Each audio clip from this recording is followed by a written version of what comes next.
talking about smoking and fire and all that. The president met some markets, some traders over the recent incidents of fires that we've been experiencing across the country, and he's made some assurances. Let's take a listen, and then we'll be back to get into the conversation. Happening. In some cases, it might be due to wrong wiring and things like that, or use of inferior materials. But in some cases, too, we can't rule out what we call arson, that is deliberately, people deliberately setting fire in order to cause destruction. I remember it happened before in 2013 when I was newly sworn in as president. There were market fires in almost every market, which was quite unusual. And in many cases, the investigation showed that people deliberately set fire in order to just cause chaos and confusion. And so we need to look at several things. One, how to prevent it from happening again. Two, how to alleviate your plight. And three, how the market should be rebuilt. He has directed that security be tightened at major markets to address the recent spate of market fires. And so the first one is we held a meeting with the security heads today to see how we can tighten security around all the major markets in order to prevent any such occurrence. Just this morning, we heard about Techiman Market, a fire in Techiman Market. So it looks like it's something that is going to continue, and so we need to take quick steps. And so I've asked the security to arrange with the various security services to tighten security around major markets. In addition to that, we are asking the National Fire Service in the night, because these fires take place in the night, and that's what gives us room for suspicion that there are people who are deliberately doing this.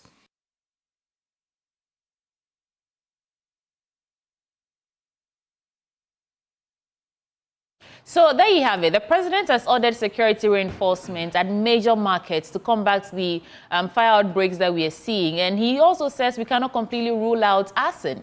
But let's get into that conversation now. Of course, in the studio with Ben and I this morning is Alex King-Nati. He's a member of the PR team for Ghana National Fire Service. And yesterday, our conversation was rather truncated because we had to go live to that vetting in Parliament. But Ben, over to you. Well, AD01, thank you for joining us in the studio. Thank you very much. We're talking about the lack of capacity in some areas, but now there's been the directive from the president that markets ought to be protected and that you ought to be stationed. In fact, one thing you mentioned yesterday was that it would even be good to have the fire service available at some of these markets. And just yesterday, Mr. President said that. So at least I know my job. You know your job. But how feasible is it in terms of the logistics? Well, okay, so good morning again to yourself and to your listeners, to your viewers. So it's feasible because as a service, our management is committed, as I said earlier, to fixing the fire tenders that were out of commission and putting them back on the roads. So it is feasible. I personally, myself, my boss, and the Eastern Regional Commander yesterday had a meeting with our Chief Fire Officer where, after I left here, where, he spoke to us and we went through the obstacles or the challenges that we might face. And he has assured that he will make some extra fuel available to the fire stations so that they can be able to... Extra fuel? Yes, okay. So that at least since they are moving, sometimes some of these marketplaces might be quite far from the station, so it might require more fuel. So he has promised that he will make arrangements to make sure that the president's directive is carried out very adequately. Also, the fact that we are hoping that moving forward, this will not even just be a measure just for the market fires, but as I had said yesterday, that moving forward long term, it should even be established that we should get permanent fire tenders at these major markets moving forward forever, so that at least we know that this will be a long-term way to be able to nip the issue of market fires in the bud. You're talking of major markets. Exactly. Major markets. Major markets. So per our directive, looking at our logistical constraints, the directive will be to major markets. Major markets that house a lot different items that, the items in these markets cut across. So for now, we are committing fire tenders and personnel to all these major markets, even for the minor markets, for where we are challenged in terms of logistics or fire tenders, we'll even commit personnel there, so that this personnel will carry out inspection and then also have a good communication with the nearest fire station with a tender, so that if they should identify any fire, they can easily call for reinforcements to be able to deal with it early. I'm just curious before you come in, Sweetie. So I'm thinking of Kantamanto here in Accra. There's Agbobloshi, likely. I mean, Techiman Market, Ketia Market. You go to Tamale. There are so many places. There's yes, Nabuzme. Indeed. And I also noticed that, like we discussed yesterday, some of the regions even don't have fire tenders. How are you going to manage this in that context? Because it's not just going to be Accra.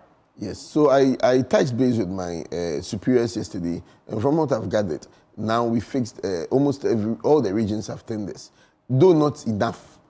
All the regions have. So every region has at least one tender. Exactly. Okay. So that one I confirmed yesterday.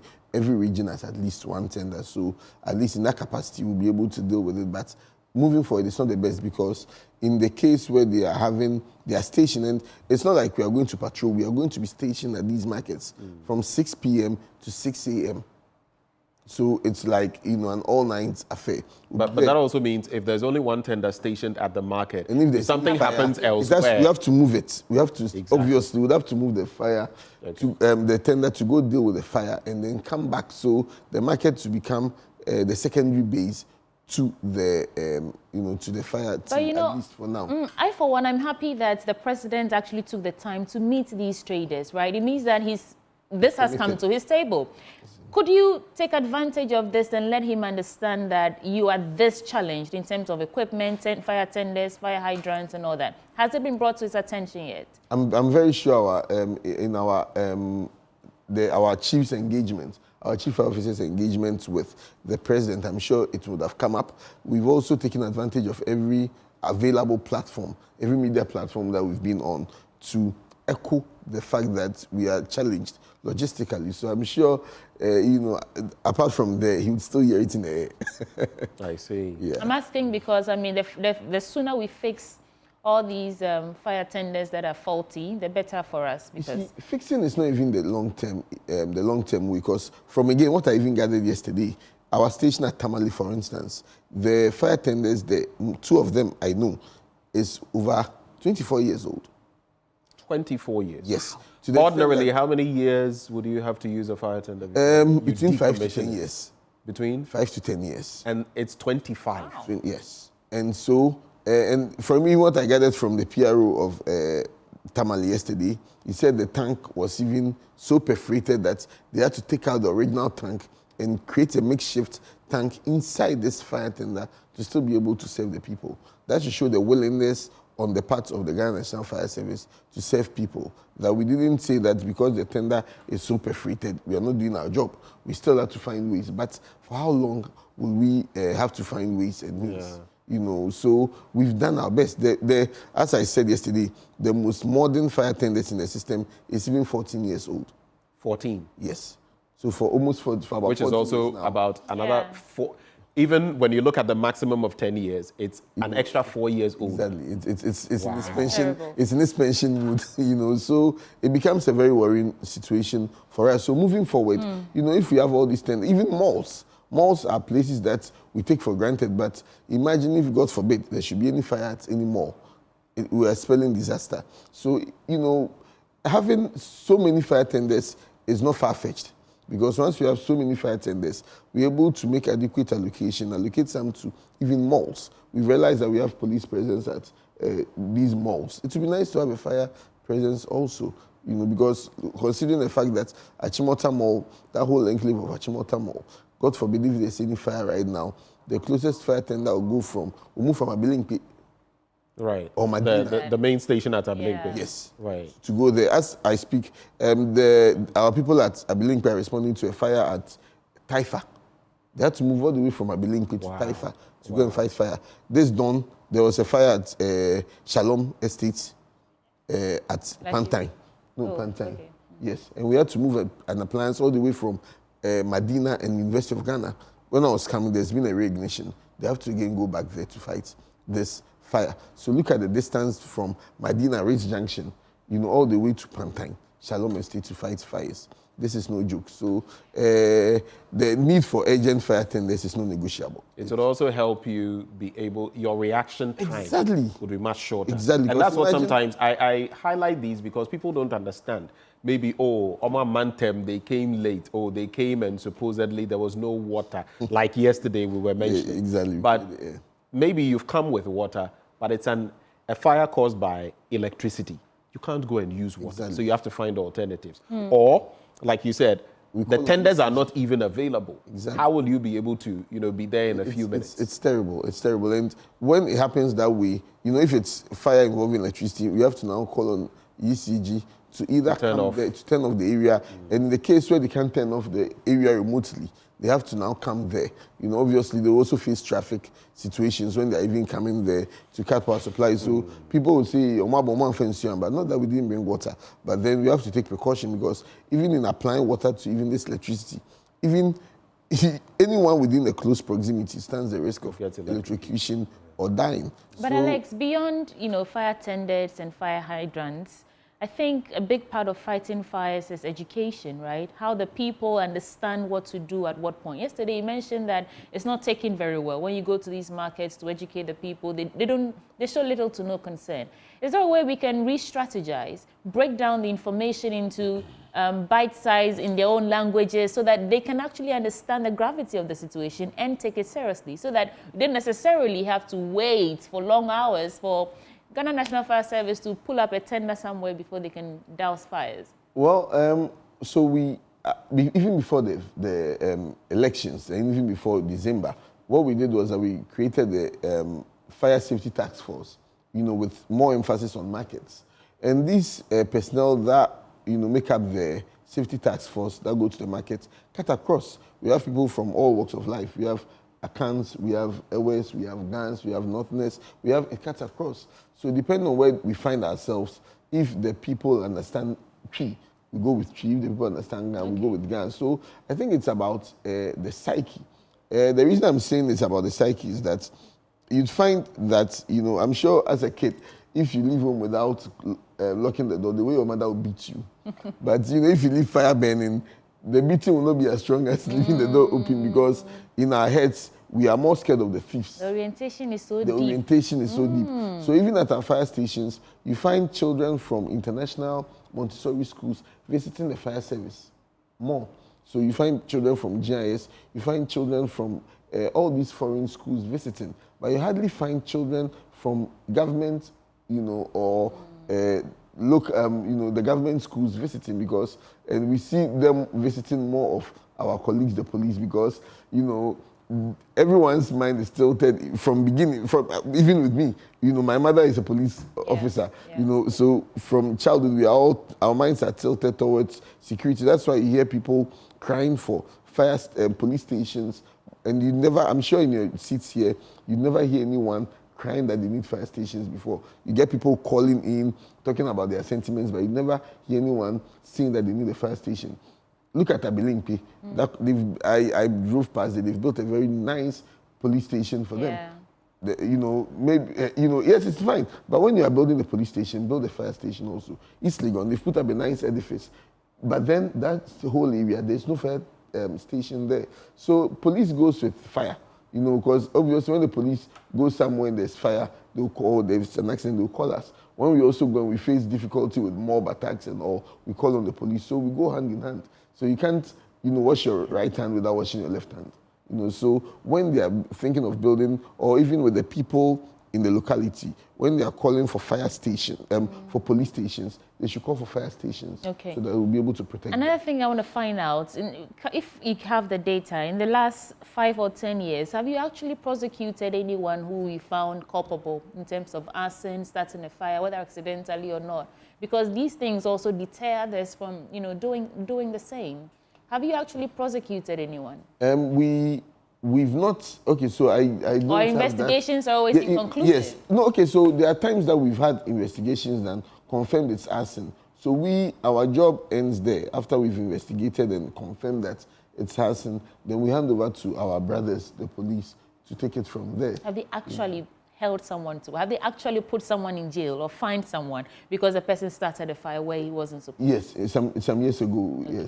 Some years ago, we were able to. Some years ago. So maybe we should be doing that more. Exactly. So that and people we still count on the people, because obviously when someone is starting an arson, the people see it. Just this morning, I received a message from our Bono East Region commander, who sent me someone's number that the person said he saw, in relation to the Techiman fire, he saw a rubber, a polythene bag tied with, what looks like petrol, that had started the fire. In Techiman? Yes, the Techiman fire. And that is possibly what might have probably started. Someone would have probably seen someone carrying this bag. So again, the cooperation of the people, helps us, in our investigation. So they should realize that if they deny us information, they are denying their own selves of the rights, because once they're able to help us with the investigations, we're able to apprehend the people and then nip the issue of bush market fires in the bud. Ben? Well, interesting conversation so far, but especially in these times, maybe are there any tips you would like to give people before you take leave of us? The weather is still a bit humid, a bit dry. What should people avoid in order not to start fires? Well, let me quickly condemn attacks on fire officers first before I go there, because as you know, I like the fact that you always want us to highlight the fact that our fire tenders come from far places to get to people, and most of the time people don't. Some people even know, but out of their own will to want to do things, they carry on. No firefighter is weak. Every firefighter is strong. Because you don't use weapons, our strength lies in our hands. So people should not think that fire officers are pushovers. Last week at Abeka, a group were protesting at Abeka and were, setting ties on fire. Our team responded to go and douse the fire, and people attacked them, breaking the glass of this fire tender at Abilimpi.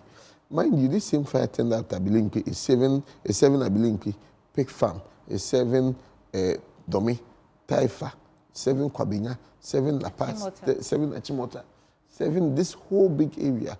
And one person's, I'm trying not to use the word stupidity, because it doesn't make sense. Because one person, so I would like to use it, one person's stupidity will deprive the whole area, the whole big area of the needed fire cover. So if there's any fire there, we'll have to rely on a much further fire tender to respond to them. Then you end up blaming the Ghana National Fire Service. They are from Mwamba. And you forget that instead of checking yourselves, and I always blame leaders in these communities who sit back and watch people as they misbehave. There are accounts who say, so if you're an elder in the community and you see people misbehaving and you can't speak against it and you rather want to cover them up, and if the fire is happening and you come to blame fire service, what have we done? Yeah. Any help? Why do you need help? I didn't get that. Oh, okay. Opinion So, no, but why do you assume we all understood that? Okay, all right. So any elder, so that's why I further interpreted. Right? Termites, yes, I know what termites are. Okay, I'll give you a proper explanation.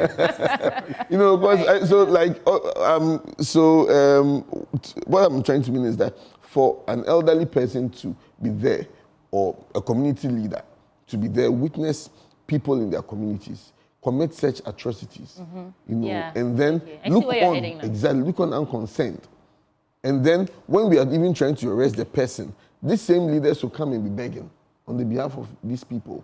Then how do we nip this situation in the bud? Yeah. Right. So I'll put it at the doorsteps of these leaders that if they sit on and people attack our firemen, if there's any fire within their community, we won't come. I'm saying this on record, we won't come, because we need to serve the bigger community. So if you don't appreciate us and you feel you can fight your fire, we won't come. You deal with your fires, and then we'll rather attend to the people who need us and who we. I think recently there was another incident, I think somewhere in the Ashanti region. Yes, and there was a similar, and you said that you wouldn't. Yes, we wouldn't go. And Konongo Dumasi is becoming notorious for such attacks. Kumasi, I think Kwada also, they're also becoming very notorious for such attacks. Mind you, as I said yesterday, our tender at Konongo has been out of commission for over a month now. It's fault. With Dakar, personally, I've seen that appliance. The appliance, when I've been there personally about 2 times, and when you go in the morning, the vehicle has so much water. By afternoon, the water will be dissipated because there's massive leakage on the fire tender. That fire tender, I gathered, was, back from former President Rawlings's time. It's very old, and it's broken down. So if there's fire at Konongo, the appliance moves all the way from Ejisu to go to Konongo to fight the fire. So then why don't you ask where they are coming from? And you resort to attacking them. And next time, if there's fire, what appliance do you expect to? So because of time, we have to go, but what are your tips? All right. Leave us with a few tips in a minute or two. Okay, so would advise people, one, against indiscriminate burning. We are in the Harmattan season, so instead of, a lot of time, people would resort to burning their garbage instead of giving it to a garbage a collector. They end up, so if you even burn, make sure that you stand by it and then you put off the ashes so that the fire doesn't spread. Again, would advise people to check their gas cylinders for leakage a lot of times. When you go to fill your gas cylinders, please do not fill it to the brim.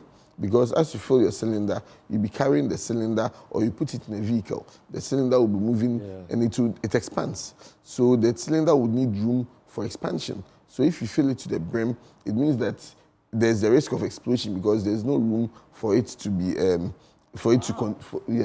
contain the, to contain the expansion. Also at homes, people are fond of overloading their sockets.